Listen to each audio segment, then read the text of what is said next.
The galaxy had always seen humans as the calm ones.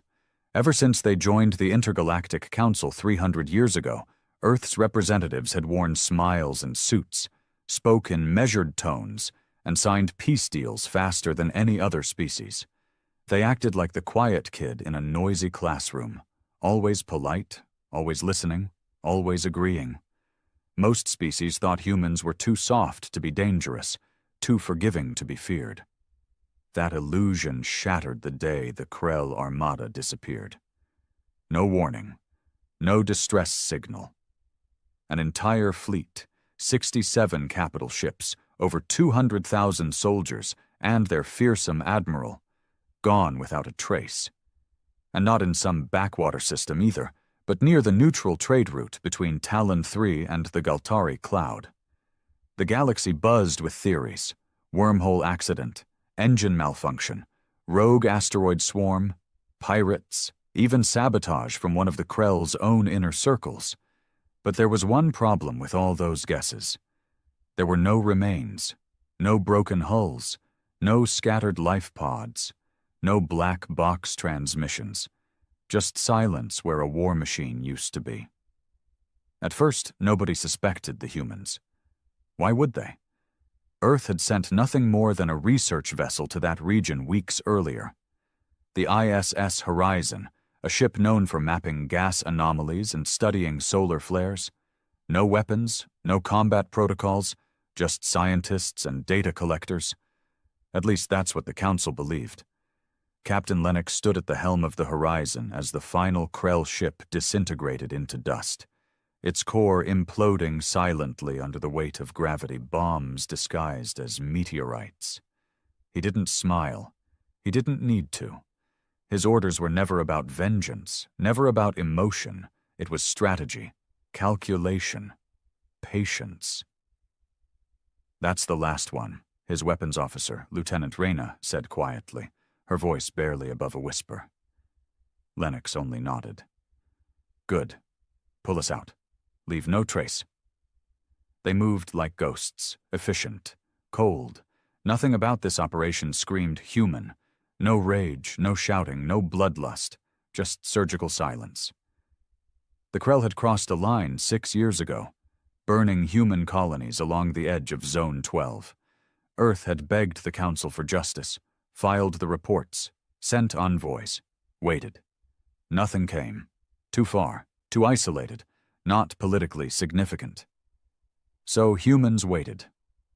Not in silence, but in preparation. Behind every peace treaty Earth signed, behind every polite diplomatic dinner, behind every joint research project, there were plans, contingencies, coordinates. Humanity hadn't evolved past violence. They'd just learned how to wear a better mask. On the surface, Earth remained the Council's favorite model of cooperation.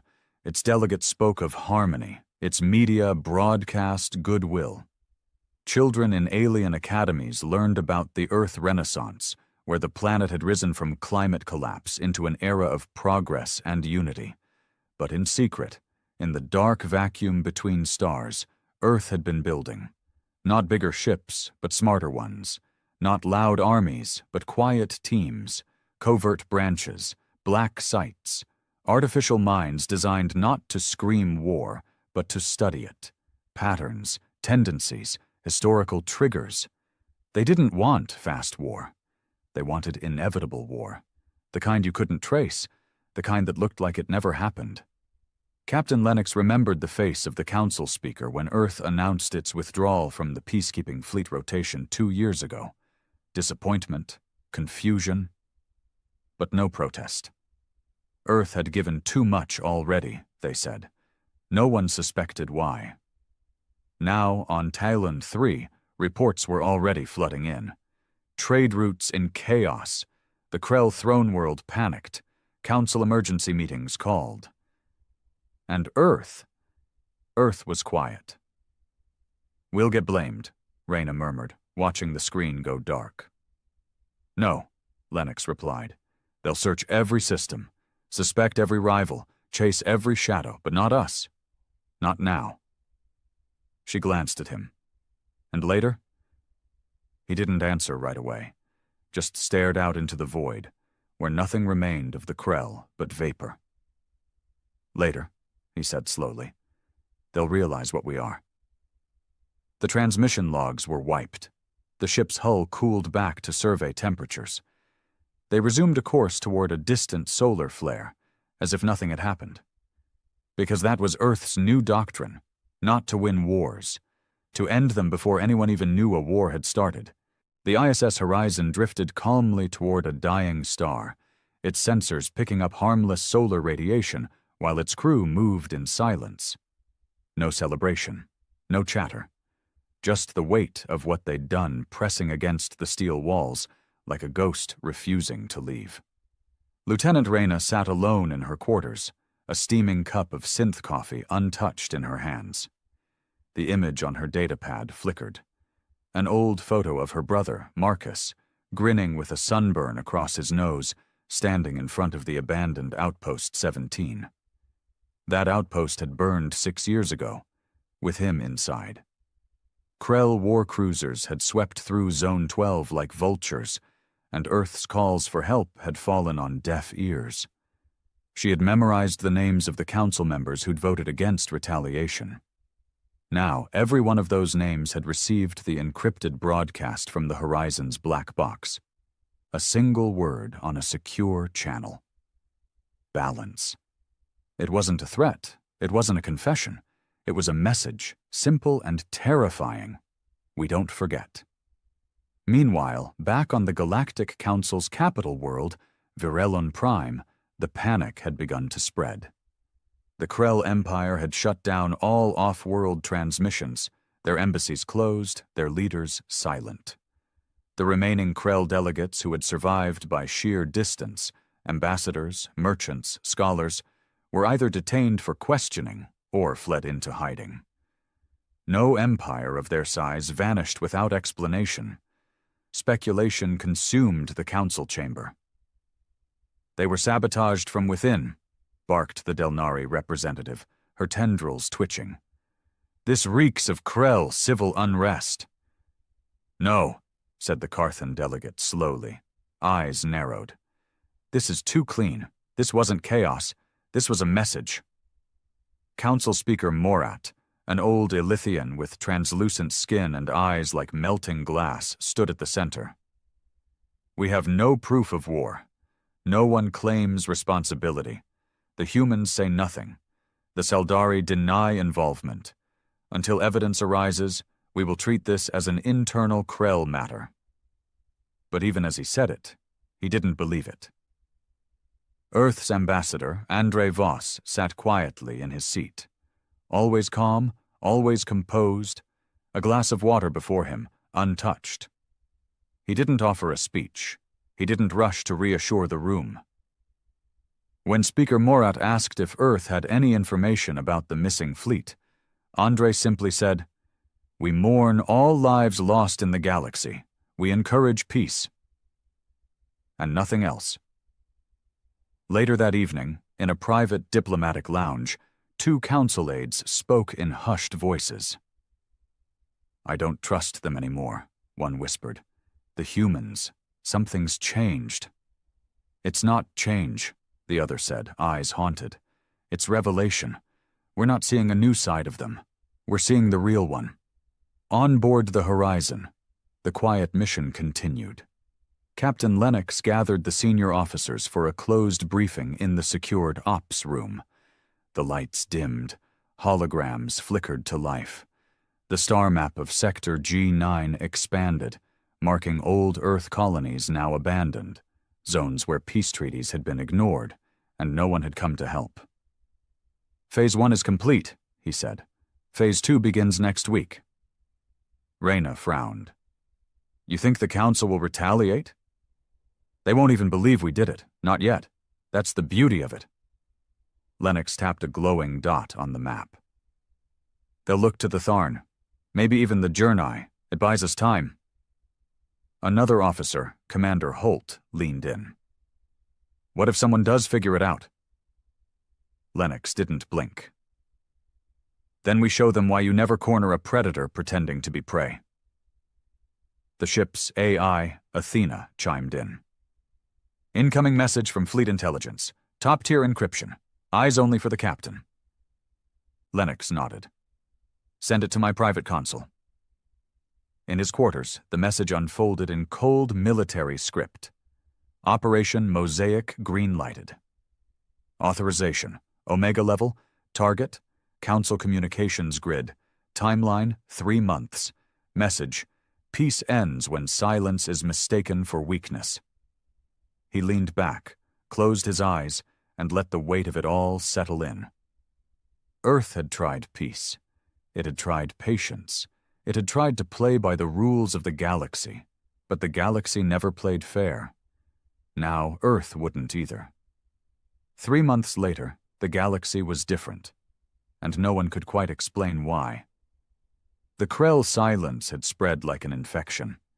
Their systems, once buzzing with trade and communications, remained offline. Smugglers reported deserted colonies with meals still hot on the table. Patrol ships that never responded to hails. Children's toys scattered in dust-covered streets. No bodies, no blood, just absence. News feeds called it the quieting. Speculation turned into fear. The council demanded answers. Investigators were dispatched, drones sent, fleets deployed. All returned with the same report. No sign of life. In the shadows, Earth moved forward with Operation Mosaic. It began with whispers, communications outages across various sectors of the Council's private comm grid. Not military, not public, but the secure infrastructure used by diplomats and high command. Nobody panicked at first. Tech glitches were common. Solar storms, malfunctions, a rogue update, perhaps. But the outages kept spreading, always skipping human systems. That was when people started to notice. In the Council's war rooms, panic set in. The comm grid wasn't just for messages. It was how planets coordinated defenses, how reinforcements were summoned, how treaties were enforced. Without it, systems were islands, and Earth had just cut the bridges. Ambassador Andre Voss still sat silent in the council chamber. Always with that soft expression, always polite. But now even the other delegates avoided eye contact with him. No one accused him directly. They didn't dare, because deep down, they knew. They'd allowed the humans to grow unnoticed. They thought Earth wanted peace out of kindness. But the truth was so much colder. Earth had wanted peace because war was inefficient.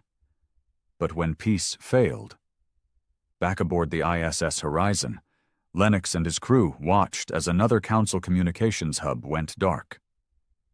Athena's voice echoed through the operations center, calm as always. Phase 2. Node 6 disabled. Latency across the outer rim is now at 38%. Projected collapse of secure interstellar messaging in 11 days. Lieutenant Reyna leaned forward. The Journey military will notice. They're not stupid. They noticed already, Lennox replied. They just haven't figured out who's behind it. And if they do? He turned to her slowly. Then we stop pretending. In orbit above Earth, the Defense Moon Atlas activated its cloaking field for the first time in a century. Built during the silent years after the Zone 12 massacres, it was Earth's insurance policy. Hidden. Armed. Entirely off record. It had weapons the galaxy hadn't even theorized. Inside its central command station, General Liao stood before a wall of screens showing galactic traffic, fleet movements, and intercepted council meetings. Everything's in place, she told her aide. If they come for us now, they come blind. The aide swallowed nervously. General, you think they'll attack? No, she said, almost too calmly. Not yet. Not while they still think there's a chance Earth will forgive them. Forgive them. That was the real fantasy. The idea that Earth could be reasoned with after being abandoned, mocked, and ignored. That humans, so fragile and polite on the surface, didn't carry long memories stitched with quiet fury. On a mining station in the Valtrax Belt, a Saldari trader named Cora tried to explain the tension to her young son. "The humans," she said gently, "they're not angry like the Krell. They don't scream or threaten.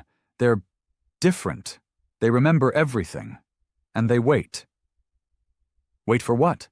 the child asked. She stared at the stars beyond the window, her face pale. "For the right moment, and when it comes, they strike where it hurts the most, not to show they're strong, but to make sure you never forget what they did." Across the galaxy, human colonies remained calm, markets steady, borders untouched, as if none of this chaos concerned them. But in quiet meeting rooms on Luna, deep bunkers under old Earth, and encrypted fleets spread across uncharted space, humans prepared for what came next. Not war, not peace, but reckoning. Because humanity had learned the truth long ago. In the galaxy, being feared lasts longer than being loved. The Council's fear finally gave birth to something dangerous. Desperation. 12 core species gathered in secret on the moon city of Liskar Prime. No reporters, no diplomats, no human observers. They called it an emergency stabilization session, but behind closed doors, it was far more blunt than that. "They've destabilized the grid. We can't coordinate defense routes without risking full exposure," barked the Tharn Supreme Strategist, her eyes glowing red with frustration. "This isn't some tech malfunction. It's strategic, coordinated, human no proof," hissed the Carthan Chancellor. "We move without evidence. We start the very war we're trying to avoid." "It's already started," muttered the Delnari representative. "Only we're the ones still playing pretend." Arguments exploded across the room, species with centuries of distrust blaming each other, throwing theories like knives. But beneath the noise, one truth kept rising. Only the humans had nothing to lose from this chaos. And they were the only ones who weren't afraid of it. Meanwhile, on Earth, things couldn't look more peaceful. At the summit gardens of New Geneva, children played under synthetic sunlight. A drone hovered quietly, playing classical Earth music. Politicians smiled for the cameras, shaking hands over climate reforms and interstellar trade expansions. It was all a lie, but a beautiful one. Beneath New Geneva's surface, in the black glass war room of the Strategic Continuity Corps, the real decisions were being made. Dozens of analysts monitored galactic movement. Hackers ran quiet infiltration programs through Council infrastructure. Psychologists profiled alien leaders, charting emotional weaknesses and predictable reactions. And in the center of it all sat Directive Sentinel-9, a predictive warfare AI built to calculate long-term domination, not through conquest, but erosion. "Update," the AI said in its low, human-like voice. "Council cohesion dropping 12% per cycle, trust matrix at critical decay, risk of unified retaliation, negligible. Recommendation? Proceed to Phase 3. General Liao nodded. "Approved. Target?" The AI responded instantly. "Virelon Prime. Remove public confidence. Disrupt planetary gravity course. Do not destroy. Only shake." It was cold. Surgical. No cities leveled. No deaths. Just fear.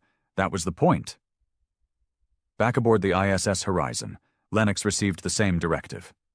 Reyna sat beside him, the screen glowing faintly in the dark. "We're really doing this?" she asked. "Earth gave them 100 years of peace," he replied. "They spent that time ignoring us. Now we remind them who we really are." The Horizon launched a stealth drone, the size of a human child, completely undetectable to standard sensors. It slipped through Council-guarded systems like a whisper in a hurricane. When it reached Virelon Prime, it embedded itself in the maintenance ring of the planetary gravity core. One quiet pulse. Just one. The effect was instantaneous.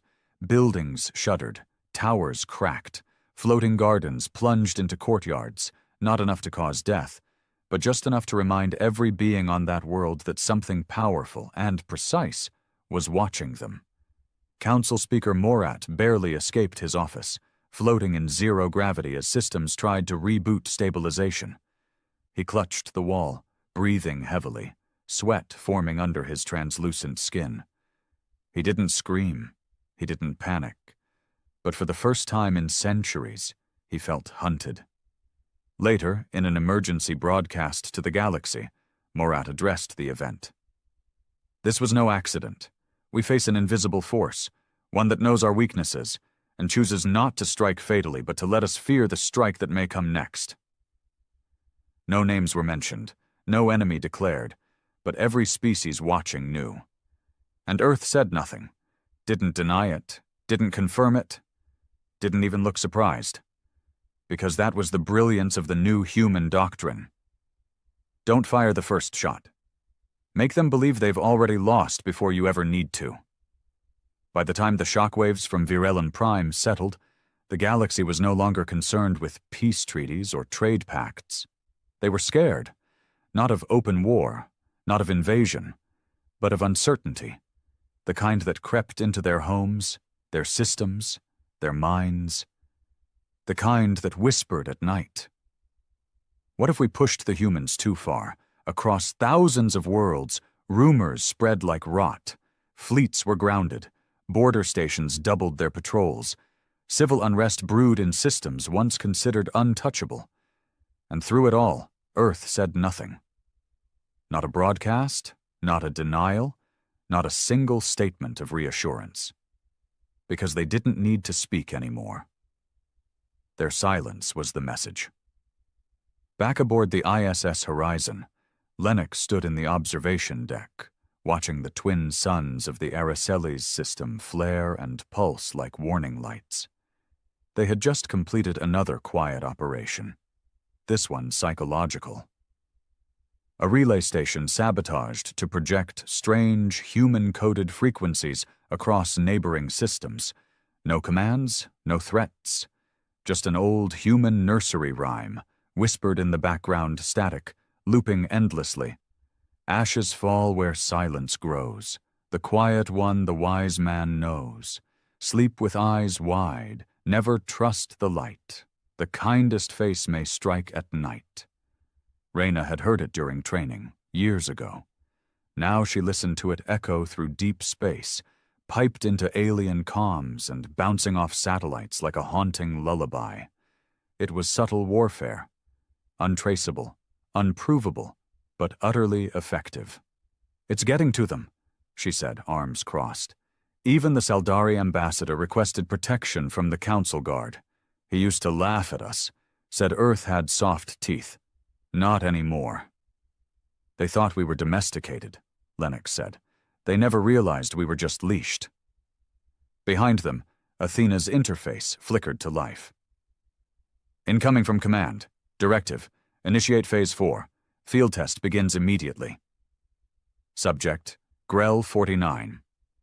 Reyna raised an eyebrow. "The Grell, aren't they Council allies?" "They're also Council pawns," Lennox replied. "Phase 4 isn't about power. It's about obedience." On Grell 49, life was structured, ordered, obedient to the Council in every way. So when the main atmospheric regulators failed across 3 major cities, when breathable air dropped to fatal levels for 12 minutes, just long enough to induce mass hysteria and then restore itself, panic didn't erupt. Something worse did. Doubt. No one could explain the malfunction. Council engineers denied sabotage. Council spokespeople blamed solar interference. But the Grell people weren't stupid. They had seen Earth stay quiet too long. One reporter asked the question on everyone's mind. If Earth could do this, what else have they prepared? And that was when the shift truly happened. The galaxy, once confident in its own superiority, started turning inward, against each other, against their own leaders, against the Council itself. Old grudges reawakened, borders hardened, trade froze. Earth had not fired a single missile, and they had brought the galaxy to its knees. In a hidden bunker beneath Earth's southern ice shelf, General Liao stood before the Global Strategic Committee. Around her, 12 of the most powerful humans alive sat in silence, watching the latest data scroll across black screens. Mosaic has achieved total penetration of all Council data layers, she said. 74% of member worlds are in a state of low-grade psychological destabilization. Civil cooperation is down. Resource sharing suspended. Council Unity Index at 0.11 and falling. An old man at the end of the table, his face pale and wrinkled with age, leaned forward. And how long before someone finally calls our bluff? Liao didn't flinch. They won't. He raised an eyebrow. Why? Because they still think we're bluffing. A beat of silence. Then he smiled. Thin, slow, chilling. They'll learn. Outside the bunker, Earth turned slowly under its artificial shields. Quiet, untouched, innocent, just the way it wanted to look. Grell 49 never officially accused Earth. No one ever did. That was the brilliance of Earth's campaign. Everything they did happened beneath the threshold of proof. Just enough pressure to rattle a system, fracture an alliance, plant a seed of fear, but never enough to warrant open retaliation.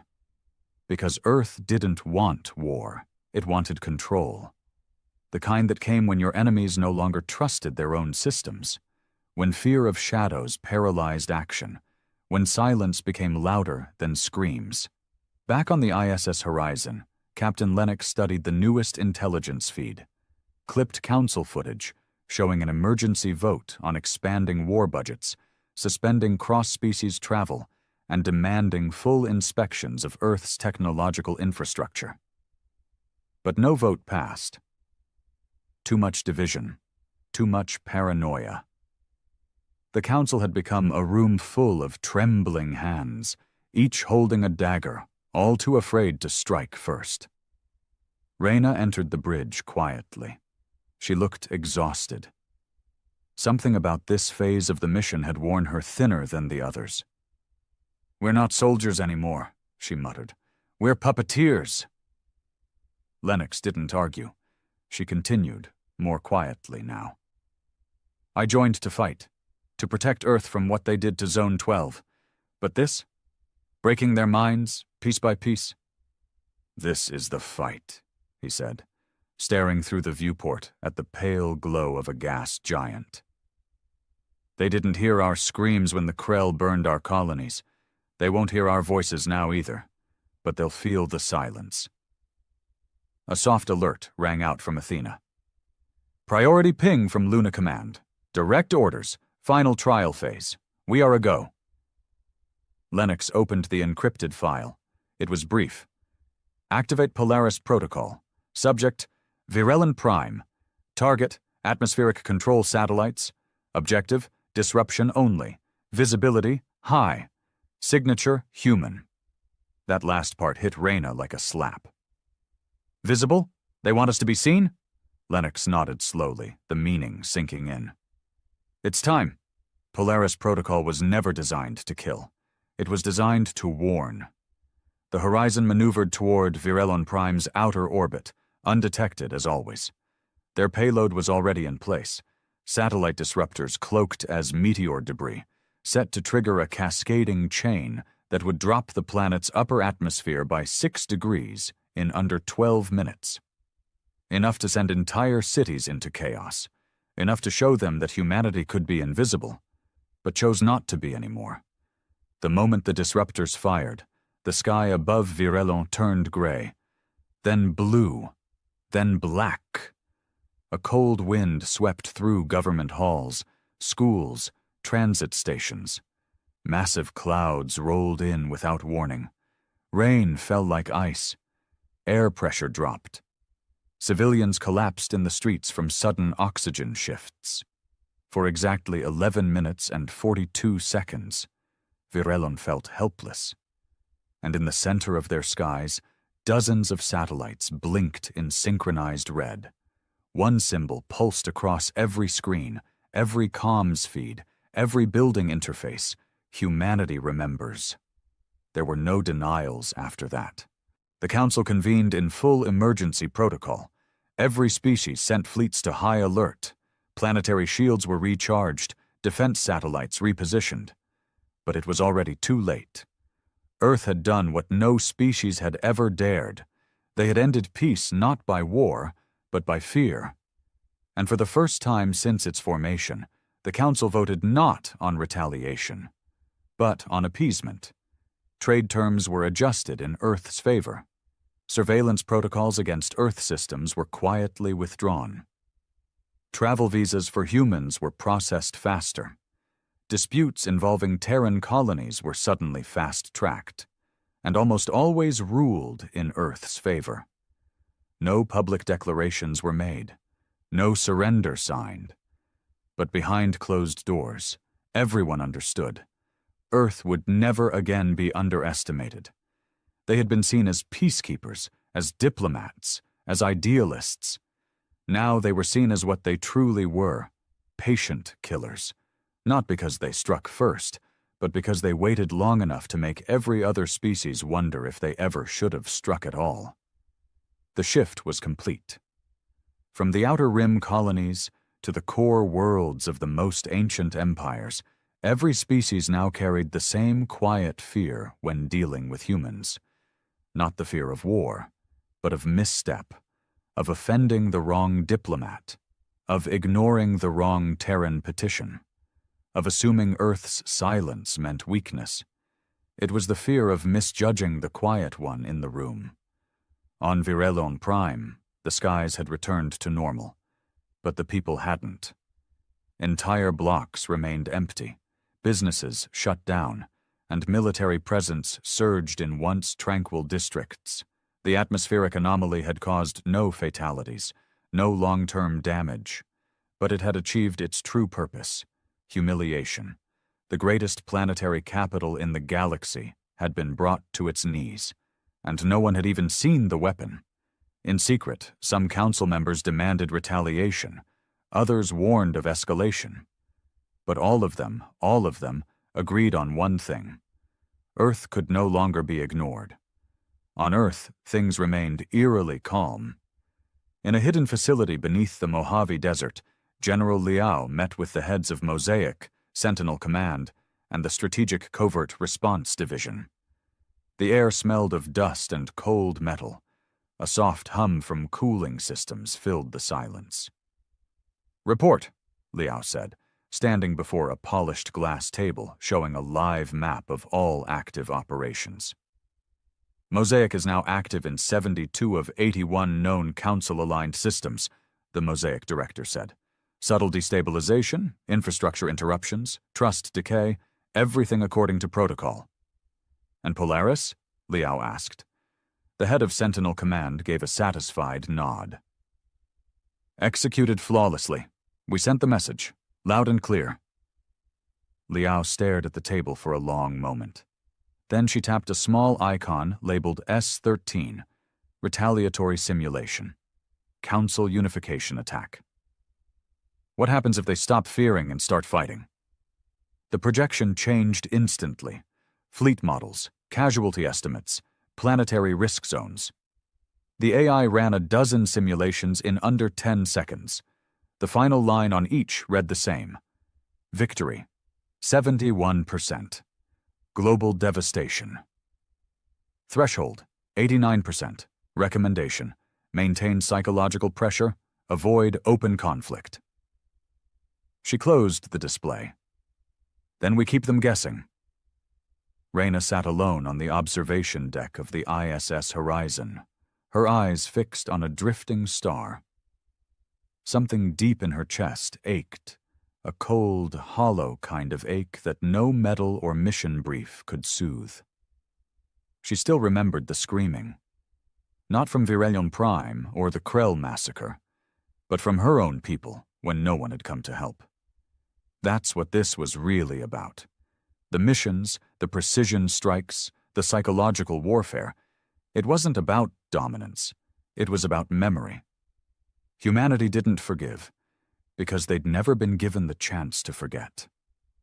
Lennox joined her quietly, hands behind his back. You're thinking too loud again. Reyna didn't smile. We've changed everything. And they still pretend to believe we're peaceful. That's the best kind of lie, Lennox replied. The one they tell themselves. She turned to him, finally asking the question that had haunted her for weeks. How far are we willing to go? Lennox didn't answer right away. Then he said softly, as far as we have to. Not 1 inch further. A moment of silence passed between them. Do you believe that? She asked. He didn't lie. No. Meanwhile, in a shadowed corner of the Council's own intelligence division, a secret meeting was underway. 4 species. No minutes, no transcripts, just fear, and a single question. What if Earth is already preparing for something bigger? There were whispers of black sites in uncharted space, rogue AI fleets, human-run listening posts that even the Council's own intelligence agency couldn't trace. Some said Earth had even infiltrated the Council's internal networks, feeding them false analytics for years. None of it could be proven. All of it was likely true. One Seldari operative leaned forward, his skin pale and clammy. They never wanted to be galactic leaders. They wanted to be galactic ghosts, and now they are.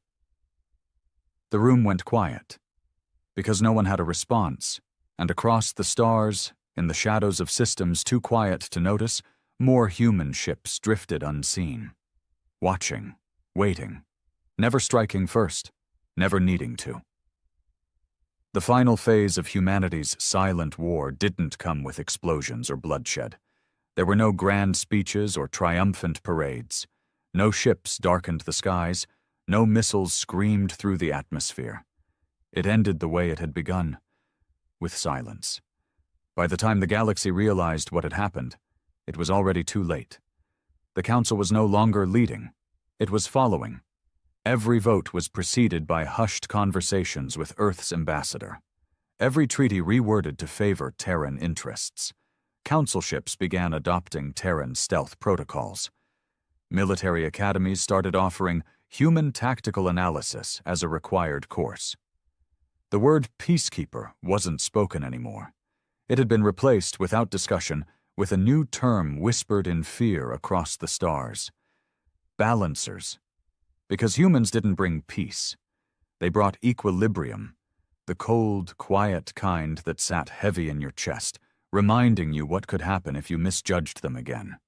In the farthest corner of the Orion expanse, a small Council science team aboard the research vessel Helix Star discovered something buried beneath a frozen exoplanet, a human listening post.